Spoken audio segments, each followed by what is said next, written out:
କାମ ନ କଲେ ବି ମିଳିବ 9 ମାସର ଦରମା। କର୍ମଚାରୀଙ୍କ ପାଇଁ ବମ୍ପର ଅଫର। କାମ ନ କଲେ ବି ମିଳିବ 9 ମାସର ଦରମା। କର୍ମଚାରୀଙ୍କ ପାଇଁ ଗୁଡ୍ ନ୍ୟୁଜ୍। କାମ ନ କଲେ ବି ମିଳିବ ବସି ବସି ଆପଣଙ୍କୁ 9 ମାସର ଦରମା। ସମ୍ପୂର୍ଣ୍ଣ ଅପଡେଟ୍ ଶୁଣିବା ପାଇଁ ଚ୍ୟାନେଲକୁ ଲାଇକ୍ ଏବଂ ସବସ୍କ୍ରାଇବ୍ କରନ୍ତୁ। ପାଖରେ ଥିବା ବେଲ୍ ଆଇକନକୁ କ୍ଲିକ୍ କରନ୍ତୁ, ଯାହାଦ୍ୱାରା ଏମିତି ନ୍ୟୁଜ୍ ସର୍ବପ୍ରଥମେ ଆପଣଙ୍କ ପାଖରେ ପହଞ୍ଚି ପାରିବ। କର୍ମଚାରୀମାନଙ୍କ ଦରମା ହେଉଛି ମୁଖ୍ୟ ଆଧାର।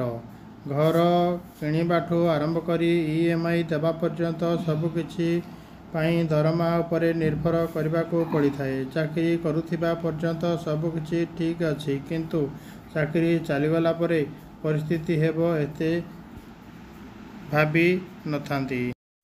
ଏକ ପ୍ରସିଦ୍ଧ କମ୍ପାନୀ ଏହି ବିଷୟରେ ଚିନ୍ତା କରିଥିଲା। କମ୍ପାନୀ ଏହାର କର୍ମଚାରୀମାନଙ୍କୁ ଲେପ୍ଅଫ୍ ବିଷୟରେ ଅଭିନବ ଚିନ୍ତା କରି ଏକ ବମ୍ପର ଅଫର ଦେଇଥିଲା।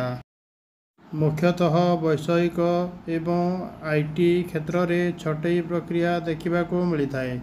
ଛୋଟ କମ୍ପାନୀଠାରୁ ବଡ଼ କମ୍ପାନୀର କର୍ମଚାରୀଙ୍କ ପର୍ଯ୍ୟନ୍ତ ଏହି ପରିସ୍ଥିତି ସାମ୍ନା କରିଥାନ୍ତି।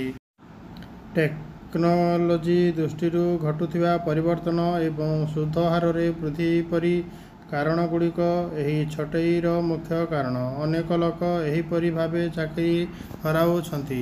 କିନ୍ତୁ ସମ୍ପ୍ରତି ପ୍ରସିଦ୍ଧ କନସଲଟାନ୍ସି ସେବା ସଂସ୍ଥା ମ୍ୟାକିନ୍ସେ ଓ କମ୍ପାନୀ ସେମାନେ କର୍ମଚାରୀଙ୍କୁ ବରଖାସ୍ତ କରିବାକୁ ପ୍ରସ୍ତାବ ଦେଇଛନ୍ତି ଏବଂ ସେମାନଙ୍କୁ ଏକ ବିରାଟ ଅଫର ଦେଇଛନ୍ତି। ଏହି କମ୍ପାନୀ ବ୍ରିଟେନରେ ଥିବା ସେମାନଙ୍କ କର୍ମଚାରୀ ପାଇଁ ଏକ ସ୍ୱତନ୍ତ୍ର ପ୍ୟାକେଜ ଘୋଷଣା କରିଛି, ଯେଉଁଥିରେ ସେମାନେ କର୍ମଚାରୀଙ୍କୁ ଛଟେଇ କରିବାର ଯୋଜନା ରହିଛି।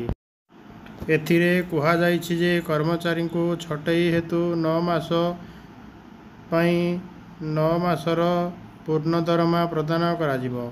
ଏହି କମ୍ପାନୀ ପ୍ରକାଶ କରିଛି ଯେ ସେମାନେ କାମ ନ କଲେ ମଧ୍ୟ କାର୍ଯ୍ୟାଳୟକୁ ଆସି ପରିଶ୍ରମ ପାଇପାରିବେ। ଅନ୍ୟ କମ୍ପାନୀରେ ସୁଯୋଗ ନ ପାଇବା ପର୍ଯ୍ୟନ୍ତ କମ୍ପାନୀ 9 ମାସ ପର୍ଯ୍ୟନ୍ତ ସାହାଯ୍ୟ କରିବାକୁ ନିଷ୍ପତ୍ତି ନେଇଛି।